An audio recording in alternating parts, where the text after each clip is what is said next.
Alright? People from the past don't always get the credit they deserve.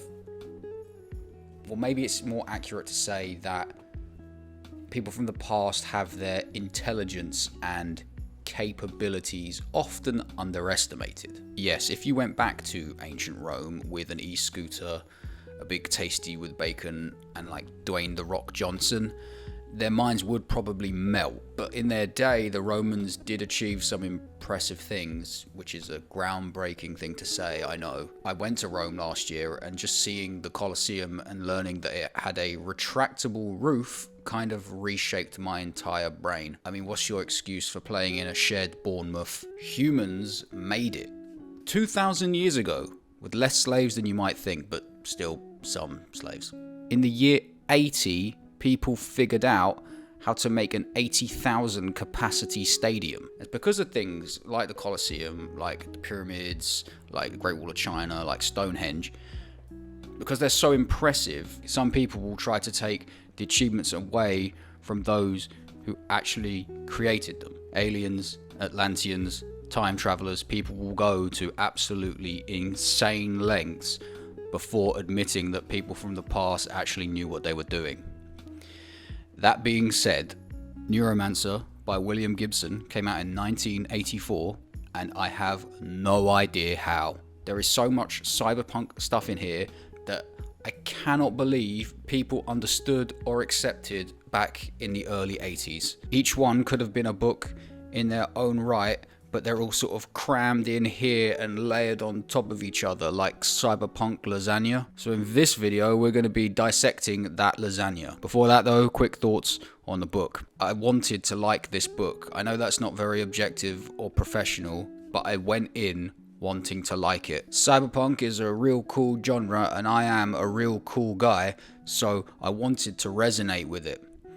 But I didn't. This is one of the hardest books I've ever read. It is just so dense with technobabble, almost impenetrable technobabble. You know how in like a movie, the smart character will rattle off this really complicated explanation for something, and then another character, like the straight guy, will be like, "English, please," and then the smart character will explain it more simply. Well, this book is like that, except there's no one saying English, please. And while this could be seen as the book not talking down to its reader, and it is, I would say that goes a little bit too far. It's just word salad at some points, and it's quite hard to put into context or find like reference points for in your mind to make it easier to understand, so you end up feeling a little lost or even like rereading paragraphs. It got to the point where I started looking up concept art for certain things just so I had like a baseline of an image to put in my head. The story is quite hard to follow as a result of this, and I found myself asking, what exactly are we doing here and why? There is a reason, obviously, it's just not communicated all that well. And the way the characters talk outside of the technobabble doesn't really help things either. Everyone's sort of gruff and short and sharp, which makes sense because cyberpunk as a whole takes a lot of inspiration from noir, which everyone's gruff and short and sharp in noir. But it works in like a noir mystery because all you're really dealing with there is a regular human dead body. But here it's all like mainframes and cyberspace and hacking and all these metaphysical computer concepts that can't really go without simple explanations, but they kind of do. And the dialogue is also quite stilted, kind of like what a nerd in the 80s thought what cool people would talk like in the future. There's an exchange over a 4-page stretch where two characters say the main character's name 16 times. Think about how many times you say the name of a person you are already talking to. It's usually 0 times. This wouldn't be a problem though if they just used the guy's first name. Henry.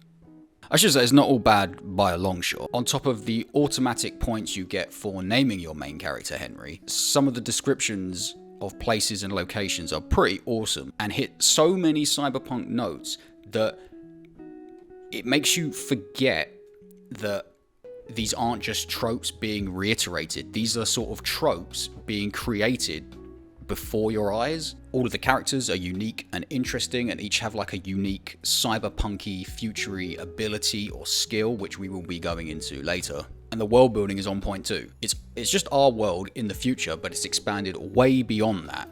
Way beyond just neon and skyscrapers and flying cars. So yeah, challenging book that I don't think you should go into unless you are ready for that challenge. It is quite clear to me now that I wasn't. Before we dig into the cyberpunk layers though, I think I should set the cyberpunk scene a little bit. We're going to need some historical cyberpunk context. This wasn't the first bit of cyberpunk media produced. It wasn't even the first cyberpunk media William Gibson produced. In the years leading up to 1984, he actually wrote a bunch of cyberpunk short stories that have been collated into Burning Chrome, which,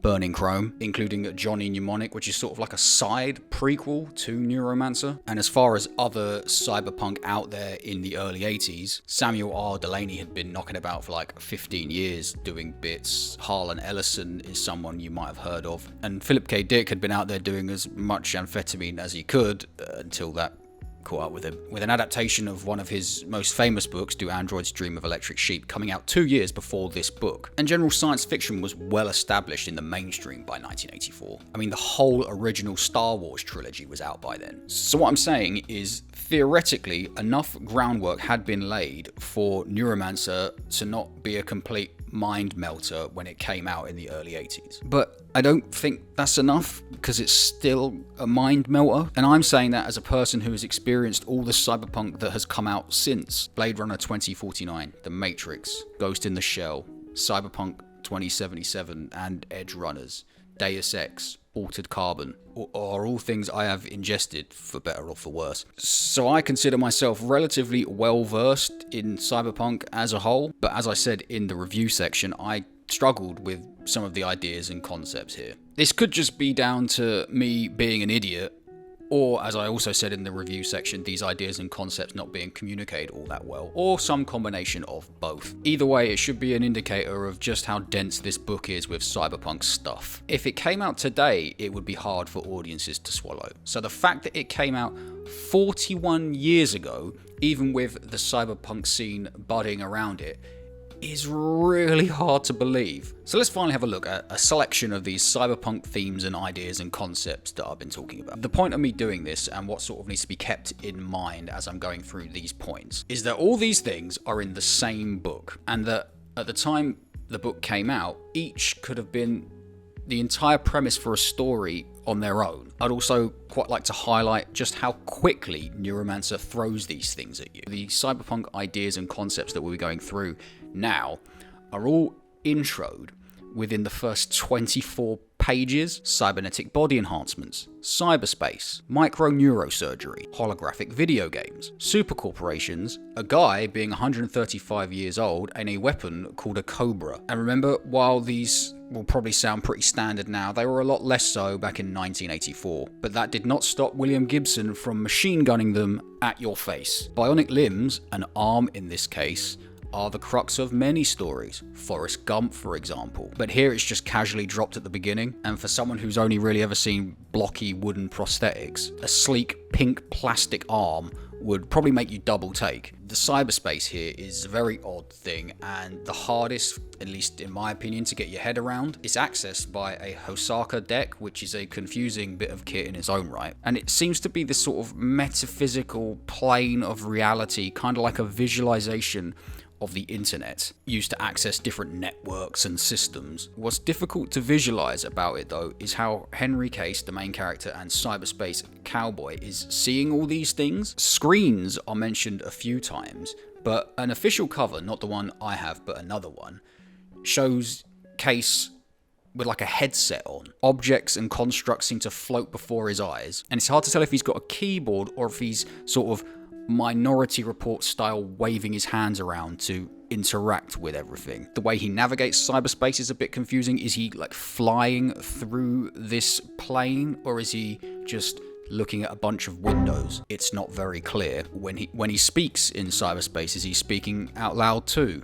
Again, It's not very clear. So this cyberspace could be a setting for a whole story, and every aspect of it could be explored and maybe explained in more detail, so me, an idiot in 2025, and the poor people in 1984 could maybe understand what's actually going on. The microneurosurgery comes in the form of our man Henry's backstory, in which he is rendered unable to access cyberspace by having all his neurons burn out, a process that is eventually reversed in another procedure of technobabble. I think a medical drama set in a cyberpunk world focusing on things like this would be pretty cool, especially when delivered to an audience who still thought cigarettes were good for you. Ready Player One is a whole story already in its own right, dealing with video games not a million miles away from those appearing very briefly here in Neuromancer. Video games themselves had barely made it out of the arcade by 1984. Evil super corporations are a staple of cyberpunk and are increasingly becoming a grim dark staple of the real world too. Back in the early 80s though, there was no Amazon and Apple and Google, so less reference points for evil super corporations. I mean, in the 1680s we did have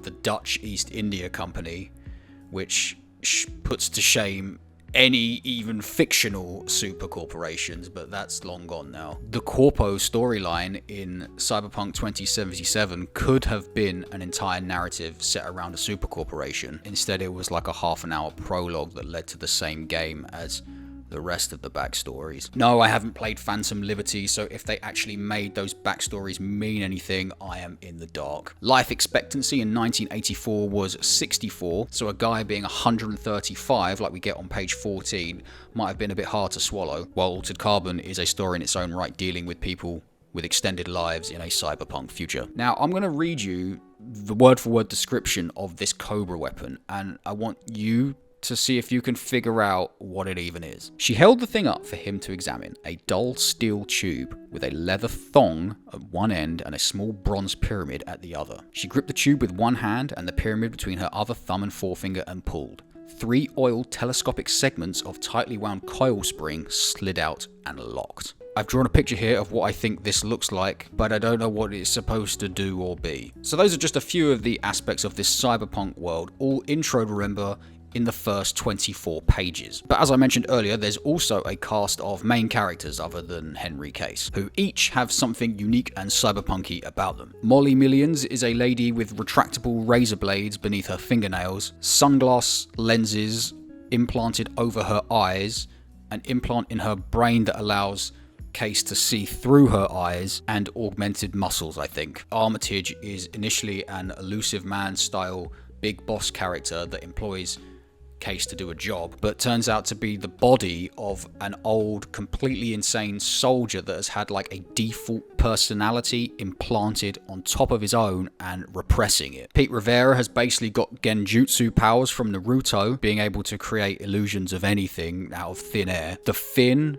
is like this sort of weird hoarder fence who's got a head like a xenomorph, and Wintermute is this super powerful AI that's essentially the villain of the book, which is kind of terrifyingly real to think about now. All of these people could have been main characters in their own books, and Molly kind of is, and all of these people have something that would bend the brains of someone in the 80s. So do you see what I'm saying now? There is just so much stuff in here, multiple books worth of stuff. And as I said, while these things may seem trivial to us now, and maybe even to the people in 1984 who were already familiar with laser swords and Harrison Ford falling in love with a robot, but when taken all together and so rapid fire, it's a little too much for anyone in any year, especially those chilling in 1984, which makes the fact that this book exists just amazing to me. I think the moral of the story here is keep a couple in the chamber. It's very clear to me that William Gibson had a lot of ideas, was incredibly creative, and really wanted to explore his world, but he kind of emptied his magazine within the first 16th of this book, which is strange because he's quite prolific in the short story scene. If you ask me, and I'm aware that no one is, I would strip back a lot of the cyberpunk from this book and explore those ideas and concepts in short stories, or strip back some of the cyberpunk from this book and then drip feed what's left, slowly and with less obtuse and clearer descriptions of it. Hello, thanks a lot for getting to the end of the video. Like and subscribe. This one is a little bit different to all the other ones. New thumbnail, new intro. Holding the microphone like I'm sort of relaxed and chill. And I quite like the way it turned out, so this is probably going to be the norm from now on. See you in a couple of weeks for fanfic bingo with Yu-Gi-Oh! R number 4.